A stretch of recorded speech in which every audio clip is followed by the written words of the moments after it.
Hello everyone, দিনটা ছিল রবিবার আর সেদিন ছিল কালী পুজোর বার। তাই আমি, কাকু আর কাকিমণি মিলে চলে গিয়েছিলাম গঙ্গাতীতলা স্নান করবার জন্য। বাদবাকি সবার আগেই গঙ্গা স্নান করা হয়ে গেছিলো। স্নান করার পরে এখানে পুজো দিয়ে দিয়েছিলাম, তারপর খেয়ে নিয়েছিলাম একটু চা। তারপর আবার গাড়িতে চেপে পড়লাম, তারপর চলে এলাম বাড়ি। আর এই যে রাস্তায় যাচ্ছিলাম, একটা মা কালী দেখতে পেলাম।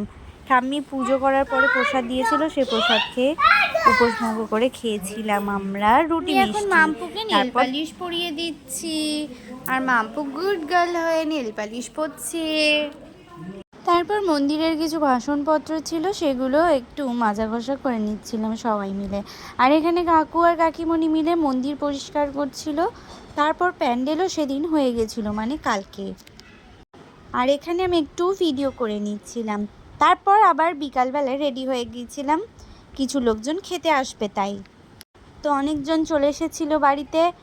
আর এখানে মাম্পু খুব নাচ করছিল।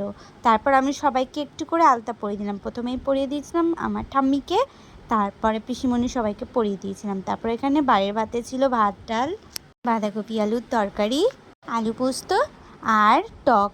আর এখানে কাকিমণি আলপনা দিয়েছিল, সঙ্গে আমি একটু হেল্প করে দিচ্ছিলাম।